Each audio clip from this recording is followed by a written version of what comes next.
Good day, folks. This is Great Judy at Green Pastures Farm. Today, we made a little bit extra long cattle drive. We had to come in. It's a far gate on this farm. We normally come in about a half mile on down the road there. But we are in a severe drought. I know it doesn't look like it, but our creek's dried up. And so we've got a pond down this valley that Johnny put a rock skirt on. It's going to be worth $1 million. For the next 2.5 days, we're going to be on that pond. And so yeah, we're glad we got the pond. And you can't depend on creeks. Not around here, because they just dry up. There's so much sand in them. But it's been a couple years since we've seen that creek dry up. And I think it's got 3 holes of water in it that are maybe 8 foot long by 6 to 8 inches deep, which is not enough water for 360 head of animals. The cows are bawling. They're bawling for the calves. The calves are at the very back, and we've got Ike and David actually keeping everything caught up. We had 2 cows, fall calving cows, that calved a day ago. Actually, one did yesterday and the day before. So we got Jan's girlfriend, Brenda. She's driving the mule.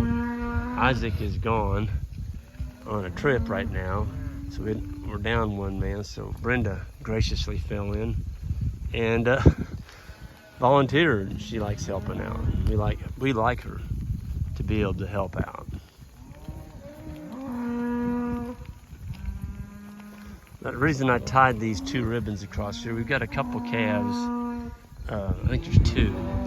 They're not the best of sight right now. They got the pink eye. We actually treated them and treated several of them, and those are the 2 that didn't respond very well. And they're getting better. They can kind of see, and I think each day that goes by they're going to get better. But that's why I put up 2 ribbons here, just to give a little extra insurance to make sure that they don't walk through the water. But Ike and David are real good at keeping the calves caught up. I tell you where you get in trouble on a long drive like this. This one's about probably close to 2 miles, is where you have some guys at the very back and they're not paying attention, they're visiting, and this happened before. They don't keep them caught up. This little cow's finally getting where she can see pretty bad. She got it pretty bad. That's her calf, the 2 blonde ones right there. You can tell she's dropped a little weight from not gray. We had to leave her behind, but now she can see. Most of the time they don't completely go blind. They'll have a cloudy spot from pink eye, and then that's it.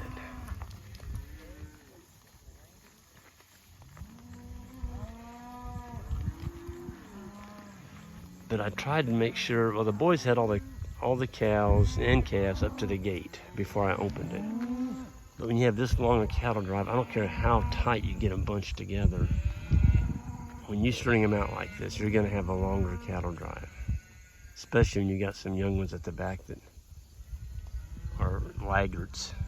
They just don't keep up as well. But we're gonna manage through this. We thought we were going to get some rain this morning, and it thundered.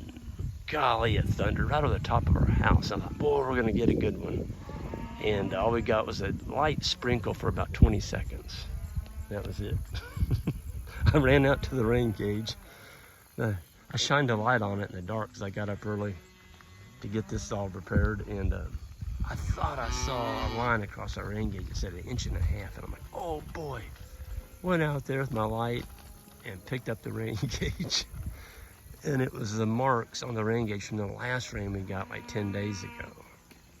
So it fooled me. I turned it upside down. I couldn't get one single drop to come out of that rain gauge.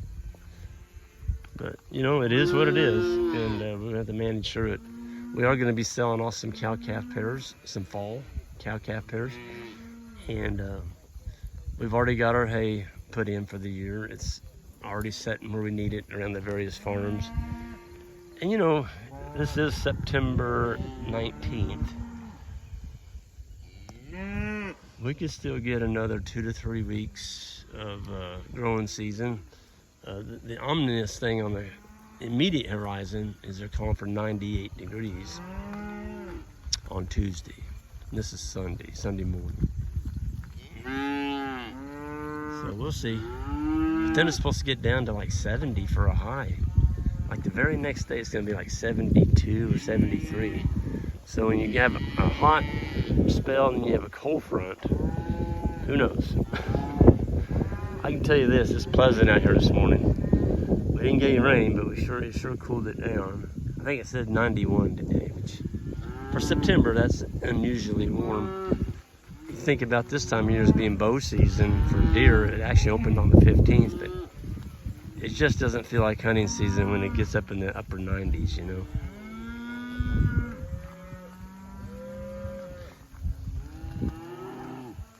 I tell you what, folks, this is a really powerful tool to be able to walk your cattle down the road like this. I mean, I don't know how many of y'all have ever tried to haul this many cattle, but you'd need a semi, several semis, probably 4 or 5, and they'd have to make a couple trips.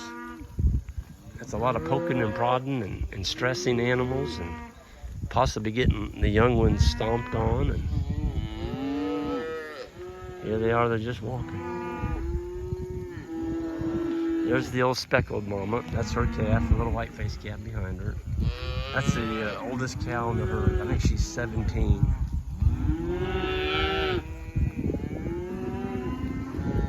Starting to get more balling. The little guys are catching up. I can hear them way down that road, though. They're still about a half mile back there. And I'm going to show you what they're going in on. So I know it's dry, but with our management and our rotation, it's unbelievable. The grass that we're growing was basically, we've had 1.5 inches of rain in the last 35, 40 days. And look at the folks, the last time we were here, which was about 60 days ago, we did not overgraze it. We left a good residual. We caught 1.5 inches of rain. And guess what? Voila, it grew back. So this thing people are promoting, this total grazing, where you take it all, it's a great way to go bankrupt. If you're not sitting on a huge lake with irrigation, which we aren't. We can't irrigate. We don't have any water to irrigate. You can't hook on a public water district and irrigate. They'd shut you off in a heartbeat. And it's not economical to irrigate large tracts of land. Now, I know that out west, they've got the mountains and the snow melt, and they've got pivots. It works. Or it's working right now. If they don't get any snow and they don't get any melt, well, then it doesn't work. They got to stop. If you look down in the canopy here, I mean, there is a lot of litter. Look at that. Folks, that ground is being protected by the sunlight. From the sunlight, not by the sunlight. We've got a really nice umbrella of forage over our landscape. And I get a lot of people. Well, there's a pretty one. Woo. Look at me, dude. Come here.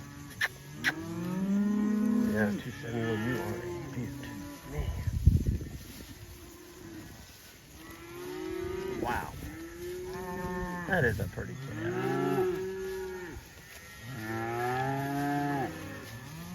Anyway, where I was going with that is, you know, you've got to keep your ground covered. It insulates and keeps the ground cooler. It traps every bit of water that we do get. It doesn't run off. One of the disadvantages when you start holding all the water in place, of course, is you don't get as much runoff into your ponds. And so you're pretty much dependent on that spring flush of rain where you might get, 7, 8 inches. And we do get those events where we might get, 6, 7 inches in like 2 days. then you get some runoff.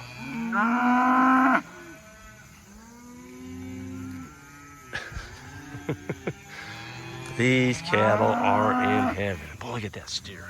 That's the one we're bringing in next week.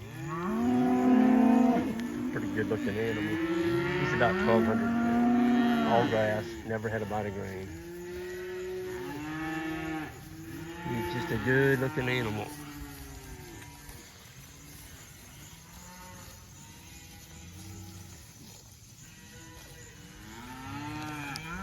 I guess I better get back out to the road. I hear a car coming.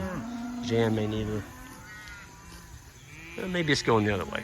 Anyway, I'm gonna wrap this up. I'm gonna sit here and watch these cows eat this lush green grass and watch them put weight on.